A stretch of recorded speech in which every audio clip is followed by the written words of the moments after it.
I want to thank the organizers of this conference for inviting me. It's a little bit unusual, I think, to have an eye surgeon speaking to physicists. But nevertheless, I'm honored that you would allow me to come and share some thoughts with you about the role of voltage in the body.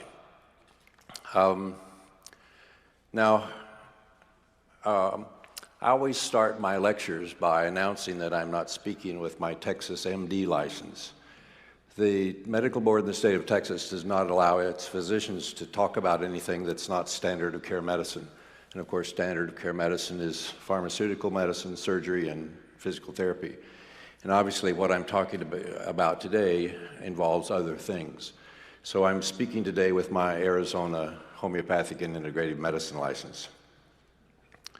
I want to acknowledge certain people that have contributed greatly to much of the information I'm going to share today. This is the Tennant Institute staff, and we have Dr. Marr and Dr. Hyde in the audience with us. If there are those of you who become intrigued by some of the things we're talking about, they'll be happy to help demonstrate to you how all of this works. In addition, I want to acknowledge Eileen McCusick, whom you heard speak this morning, and her major contributions to this area as well. So thank you, Eileen. So what are emotions? Well, people talk about having them, but most people don't have a real good definition of what they really are and how they work.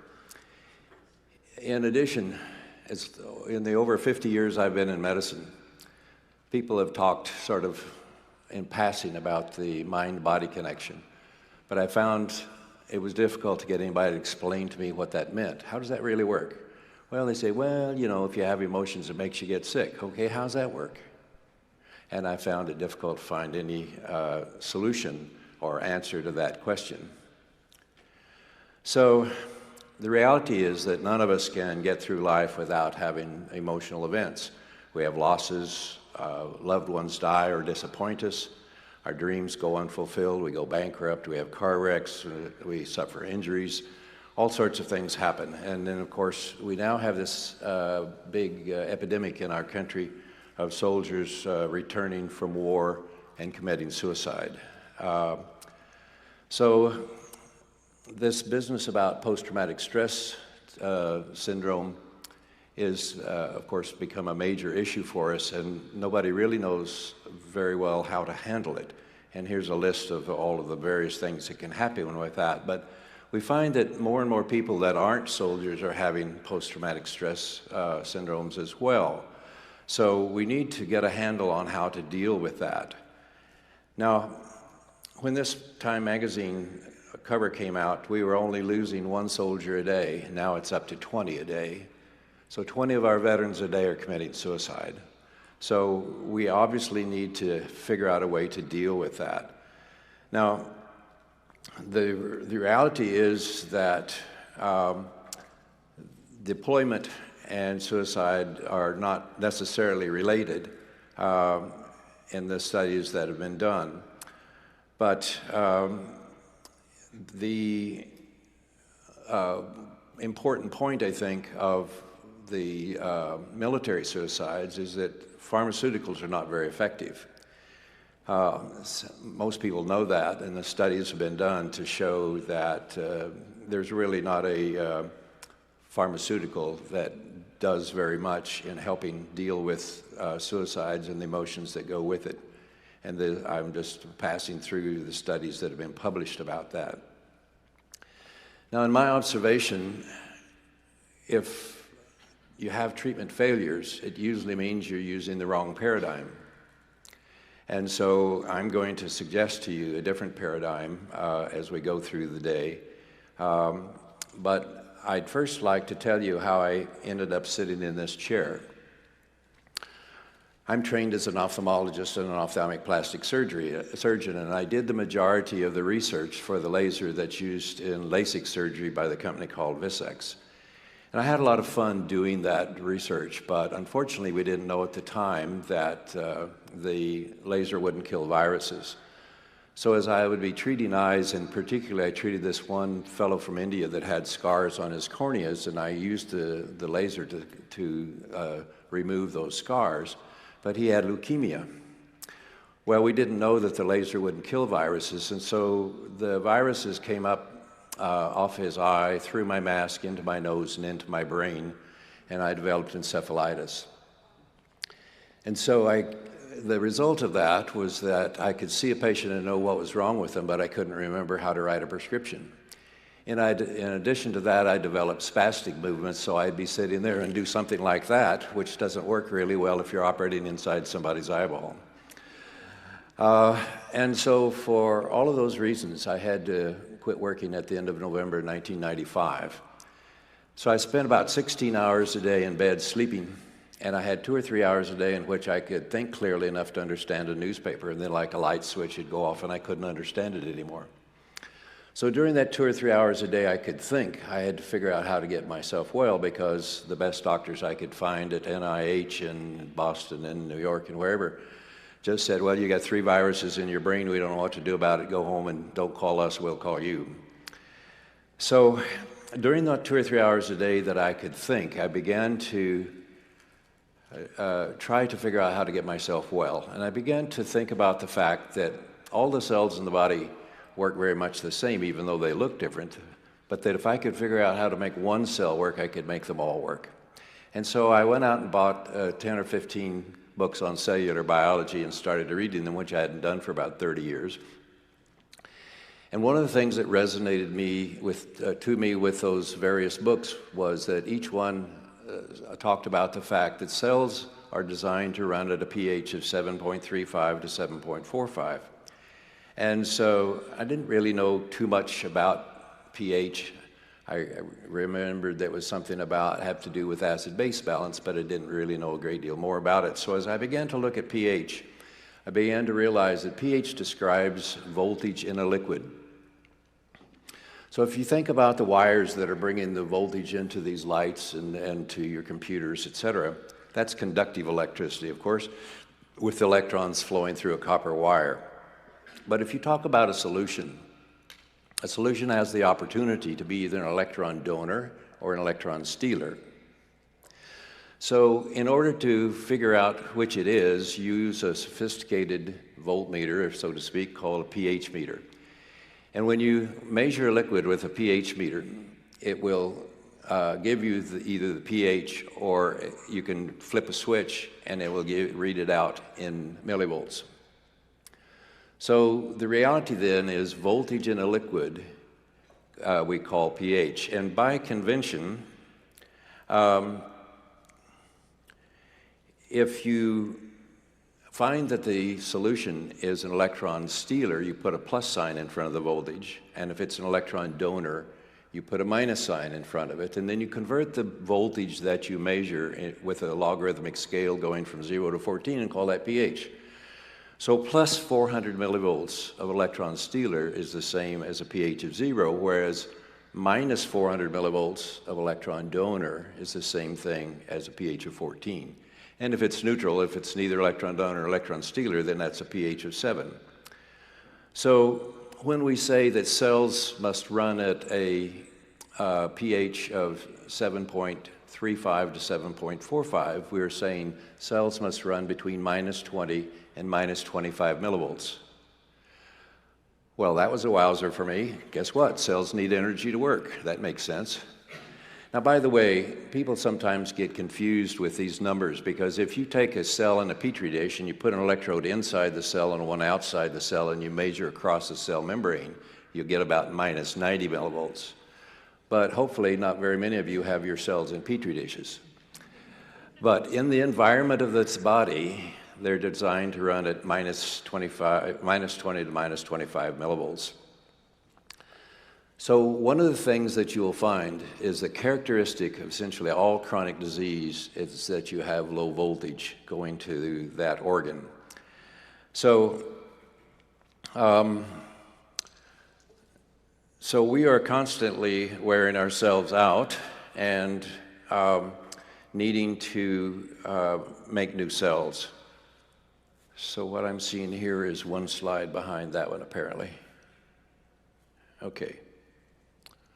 So we are constantly wearing ourselves out and having to make new cells. So the macula in your eye today is only 48 hours old. In other words, you get new cells in the macula every 48 hours. The lining of your gut is 3 weeks old. The skin you're sitting in today is 6 weeks old. Your liver's 8 weeks old, and your nervous system is 8 months old. So we are constantly wearing ourselves out and having to make new cells.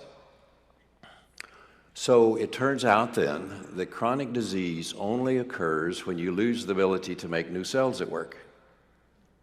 Let me say that one more time. Chronic disease only occurs when you lose the ability to make new cells at work. Well, if that's the case, then we need to ask the question, what does it take to make a new cell that works?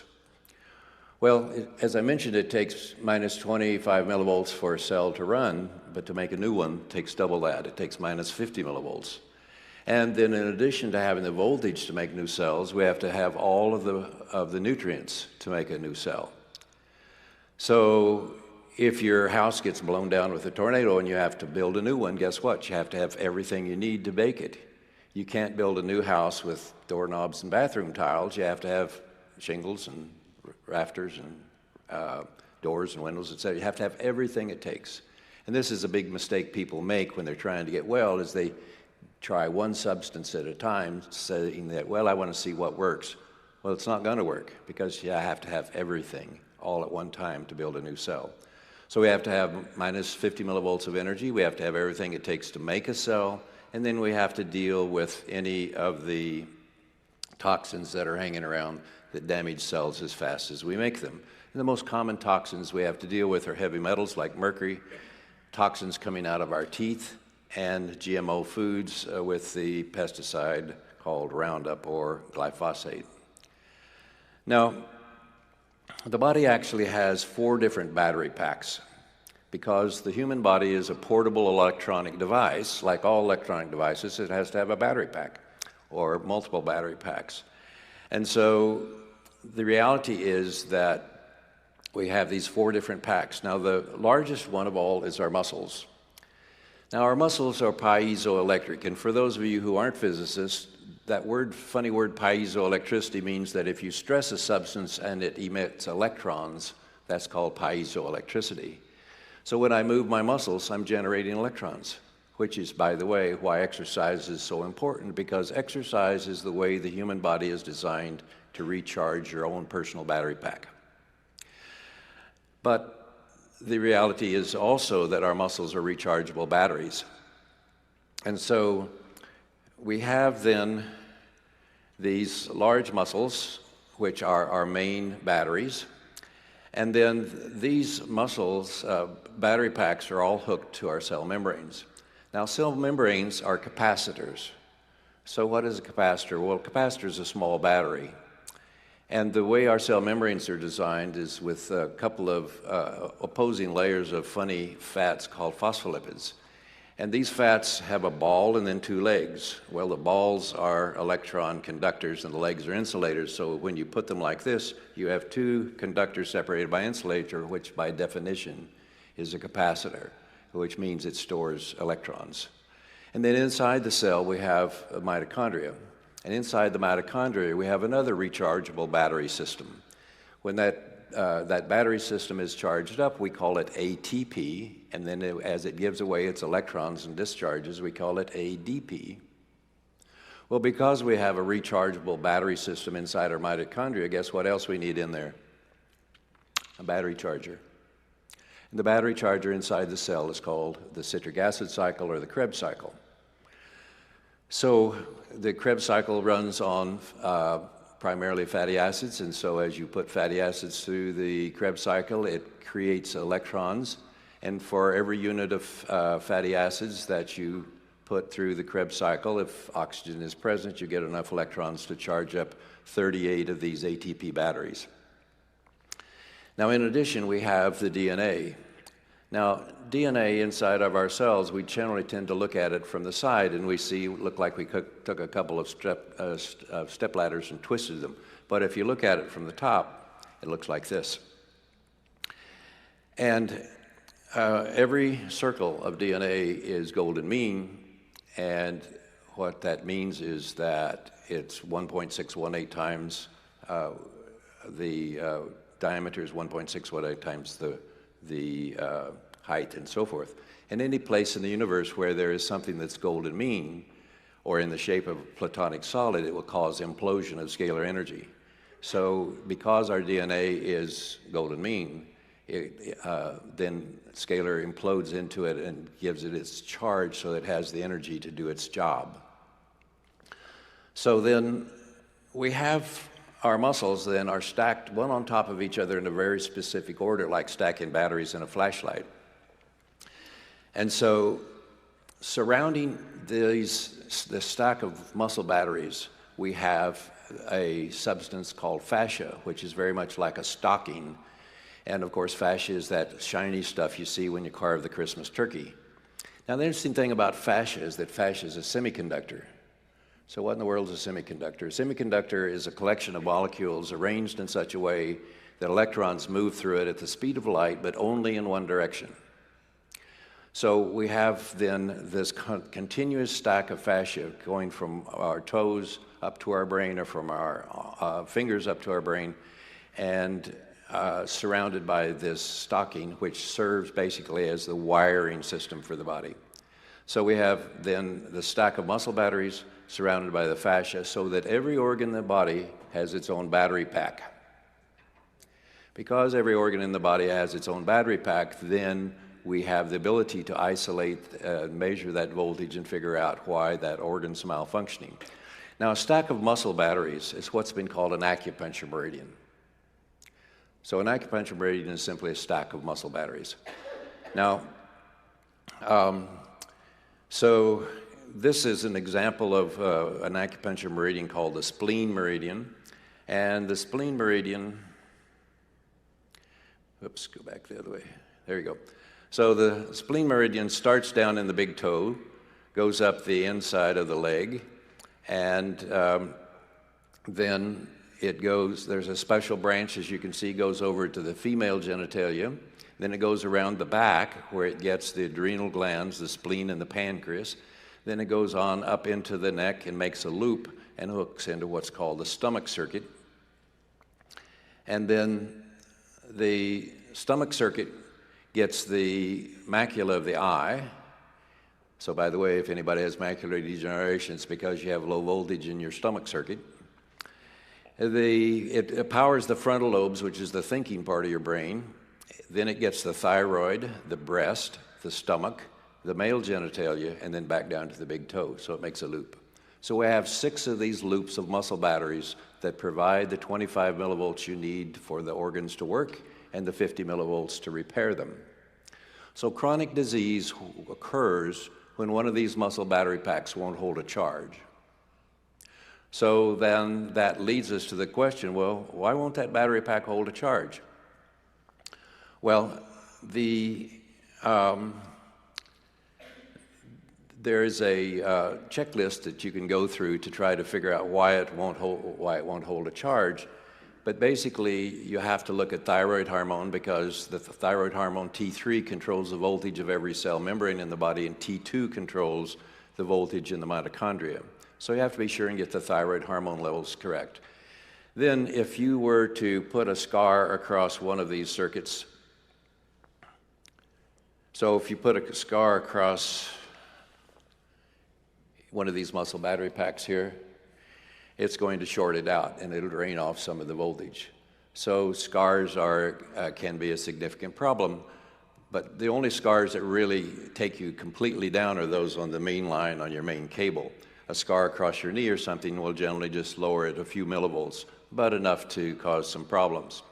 In addition, emotions are stored in the body as magnetic fields. So if you have a magnetic field that's stuck in one of these muscle battery packs here, it's going to block the voltage so it won't go through. And then finally, dental infections are a significant problem. because each of these circuits go through very specific teeth.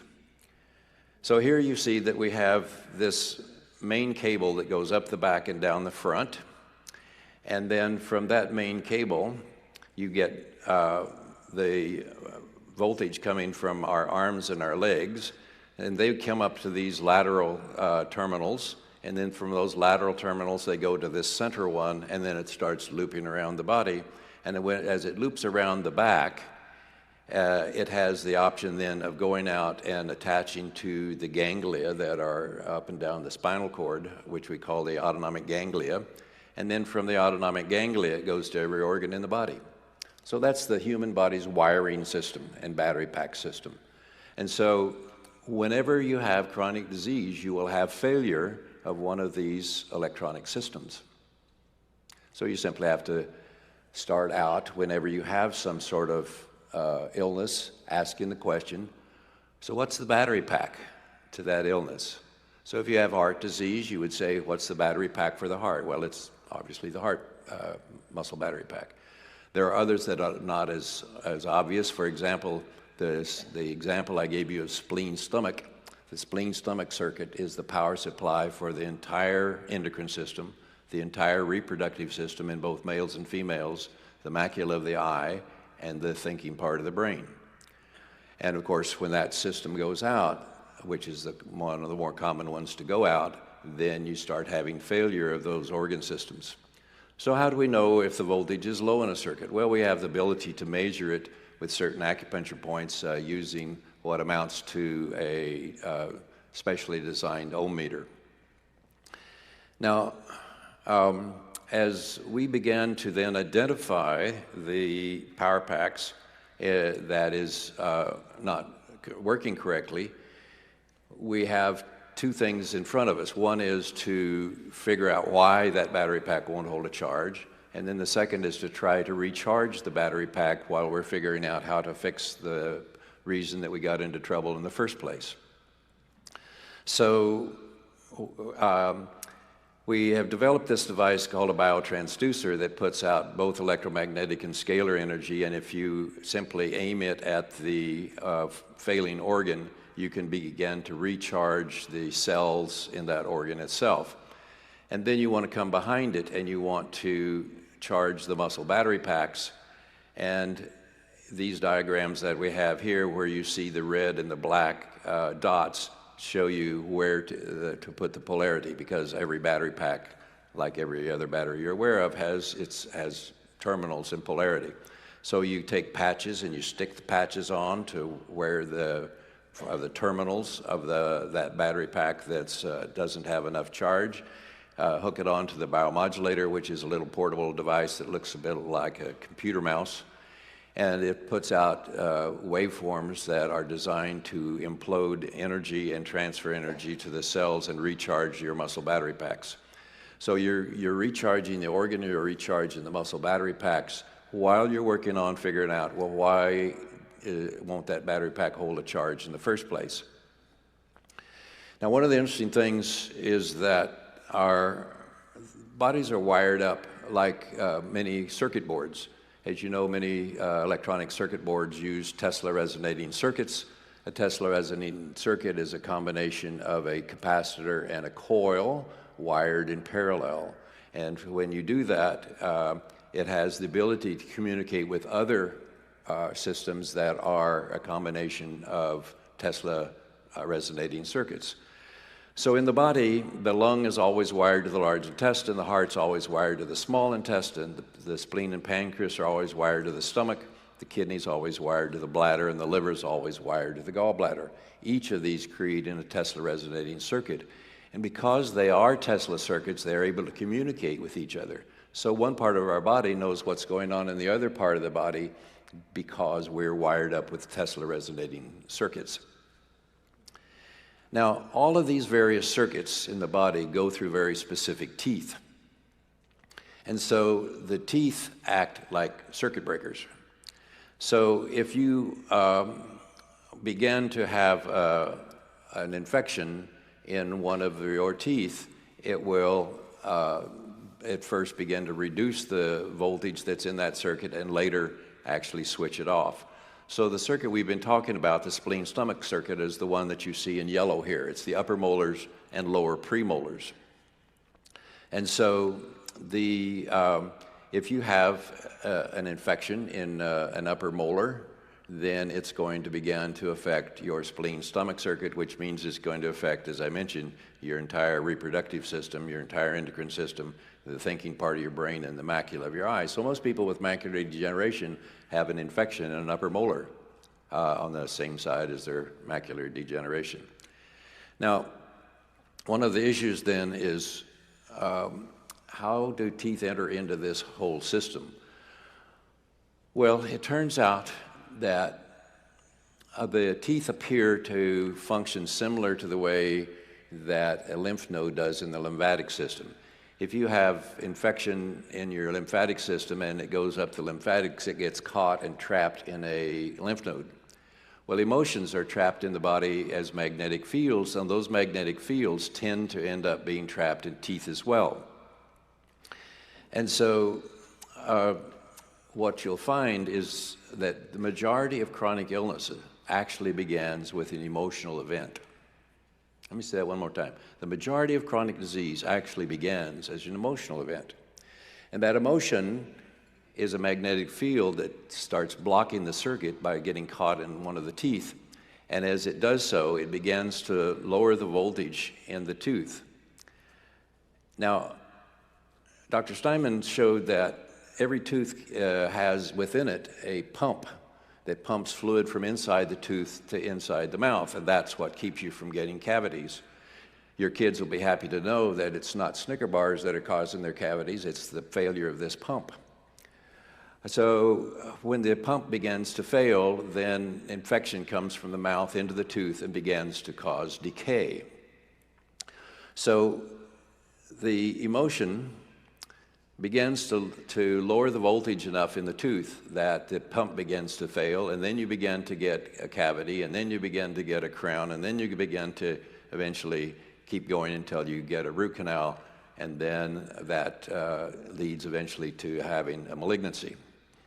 So again, most of the chronic disease begins as emotions. Now, obviously, there's some circumstances where that's not the case. If you were living in Tokyo when Fukushima blew up and you were radiated, obviously that's not necessarily an emotional event in the sense that you may not have known you just got radiated, but it's going to make you sick. But generally speaking, most of the emotions, or most of the chronic disease we have, we can trace back to an emotion that has blocked a particular a muscle battery pack by blocking the tooth that's involved with it. Now, when you look at this particular slide, you might ask the question, didn't anybody ever teach you not to put so many numbers on one slide? Well, I did it on purpose because I wanted you to get the gestalt of it. So what you will see is that the relationship, you'll see that here that a pH of 7.35 is the same as minus 20 millivolts, 7.44 is the same as minus 25. So that's where our cells normally run. But as voltage begins to drop, then things begin to get worse and worse for us until we finally get down to plus 30 millivolts. All cancers occur at plus 30 millivolts. So what you see is that normal tissue is running at electron donor, which is minus 25 millivolts. And as you go past zero, you have flipped the polarity. That is that every battery, as you know, has a plus on one end and a minus on the other. And as you drain the battery all the way to zero, it flips its polarity upside down. And so when the polarity reverses, is when and it gets all the way down to plus 30 millivolts is when malignancies occur. Now, we don't have time to really go into that in much detail today, but the amount of oxygen that will dissolve in water is dictated by the voltage of the water. So as the water inside of our cells has lower and lower voltage, then the oxygen in the cell comes out of the cell and disappears. And when you finally flip the polarity, there is so little oxygen capability in the cell that the stem cells recognize that signal that, hey, we just ran out of oxygen here, please help.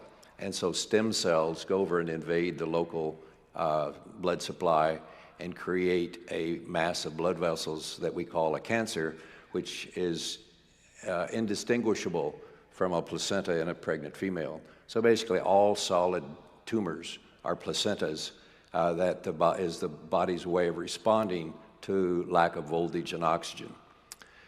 So if we begin then to think about the way that this works, think about my thumb. My thumb is a perfectly good thumb, by the way. It's running at what voltage? Minus 25 millivolts. Now I hit it with a hammer and I destroy some cells in my thumb. What's going to happen is that the thumb's immediately going to go to minus 50 millivolts. And minus 50 millivolts causes the arterioles to dilate. And the reason that happens, of course, is we need the raw materials dumped at the curb there, so to speak, so that we can rebuild the cells we destroyed with the hammer. Well, when those capillaries dilate, we get all the signs we normally call inflammation. We have redness, we have swelling, we have heat, we have a pulsing pain, and it makes you say bad words. So my thumb gets busy and it makes new cells, it replaces those I smashed with a hammer, it goes back to minus 25 millivolts, and I'm a happy camper. But on the other hand, if when I smash my thumb, if the power supply going to the thumb is inadequate to provide the minus 50 millivolts I need to make new cells, then my thumb won't heal, and I'm stuck in chronic disease. You see that? So I can take all the pills I want, I can do all the surgery I want on the thumb, but it'll never get well until I do what? Insert enough electrons to get me up to minus 50 millivolts. And so if you understand what I just told you about the thumb, you understand basically my whole lecture. So I can go home now. Oh, no, wait a minute. Still a little bit more. But the point is that chronic disease occurs when you don't have enough voltage to make new cells. And so as voltage begins to drop, then oxygen begins to drop. And when oxygen drops, there are several bad things that begin to happen. One of the things that, as I mentioned earlier, is that you begin to have less ATP, which is the voltage inside the cell that the cell needs to do its business. Now, I also mentioned to you that because of the Krebs cycle being able to recharge 38 of these ATP batteries for every unit of fatty acid you put through the Krebs cycle, that's only true if oxygen is available. If oxygen is unavailable, then for every unit of fatty acid you put through the battery charger, you only get enough electrons to charge up 2 batteries. So it's a bit like having a car that goes from 38 miles a gallon to 2 miles a gallon. Your cells become very inefficient. Now, in addition to having inefficiency of the intracellular voltage, we have problems with bugs. Now, the body contains perhaps 1 trillion bugs of various kinds, and the majority of them are suppressed by oxygen. But as oxygen levels begin to drop because voltage drops, then these bugs wake up. And the first thing the bugs want to do is have lunch, and they want to have you for lunch. Now, bugs don't have teeth that they can take a bite out of you, so instead they put out digestive enzymes to dissolve your cells so they can get the nutrients. So think about having a sore throat. The strep bacteria are on your tonsils having a picnic, and they're having a good old time, but you have the world's worst sore throat. You have a headache, you have a fever, you have vomiting, you have diarrhea, your joints hurt, you're having a miserable day, and it's because the bugs are having their way by putting out these digestive enzymes to get their nutrients out of the cells. Now, one of the things is that as voltage and oxygen drop more and more, these microorganisms lose their cell membranes. So they become what have been called cell wall deficient organisms, or stealth pathogens. One of the problems with that is, first of all, you can't culture them. Secondly, you don't see them with a standard microscope. You need one of these fancy microscopes called phase contrast or dark field microscope. And these bugs then put out various toxins and began to damage the local tissue. And often what we call an autoimmune disease is simply these bugs having their way with your local tissue. So as they put out their toxins, you get the signs of inflammation and swelling and so forth. But if you try to culture anything or look at a biopsy of that area, you don't see anything because normal hospitals and physicians' offices don't use one of these microscopes where you can actually see them. In these images that you see on the screen, you see these various cell wall deficient bugs inside red blood cells consuming them. In the lower right, you see where I took red blood cells, put it under a cover slip on a microscope slide and let it sit there for a few hours, and as it consumed all of the oxygen, you see the Lyme spirochetes come crawling out of the red cells. So everybody in this room has Lyme disease. It's just whether or not your immune system has the ability to deal with it, whether you have symptoms from it. So then as the voltage gets down toward plus 30 millivolts, then the cell wall deficient fungus shows up, and you begin to have these kinds of cells. This is blood from a fellow who had leukemia, and you can see the fungal forms in his blood that the fungus is always associated with these kinds of things. So I'm going to skip past this. It's just a better microscopic view, and I want to go to talk to you a minute more about teeth, because that's terribly important in the understanding how to get people well. Now, if you look at the lower left image, you see a car battery that has corrosion around it, which means that the alternator in that car is going to have trouble keeping that battery charged up. Well, the tooth just above it is attached to a muscle battery, but it also has corrosion, and thus it also has trouble keeping that battery charged up. And then as corrosion in either your car battery or your tooth gets worse over time, then it gets harder and harder and harder and harder to keep your battery packs charged up. And eventually, in the car battery, the corrosion will come outside the battery itself and start corroding through your battery cable, which now means you have a total short circuit and your car won't start. Well, this process occurs in the body when the infection in the tooth moves out into the bone. So when you have infection in a bone around a tooth, it actually works just like a circuit breaker and takes down that circuit. And then the two circumstances in which that occurs is either a root canal tooth, which is, of course, a dead tooth. Most of you may know the way you do a root canal is you drill a little hole in the top of the tooth and you put an auger down in and you rip out the artery and rip out the nerve and kill the tooth, and then you fill it with putty. You know, the problem is that now the tooth is dead and all dead tissue gets infected. The dentists are the only physicians that believe you can get away with leaving dead tissue in the body. No other doctor believes that. So one root canal tooth shuts down 63% of your immune system. So, and then what makes it worse is that it then gets out into the bone, and when it gets into the bone, it shuts off that circuit, and so now the voltage drops significantly in that circuit, and that's why you find we looked at all the cancer patients we've seen in our clinic, and 95% of them were associated with a root canal or an infected bone where a tooth had been pulled. 95%. So a leading contributor to cancer is having an infection in the bone around one of the teeth. Now, in addition to root canals, there's a problem when teeth get pulled, because teeth are held into the bone by a ligament called the periodontal ligament. What dentists are trained to do is wiggle the tooth, make it loose, take it out, put a stitch in, quit, leaving the ligament behind. When you do that, it's very hard for the bone to heal because the ligament's in the way.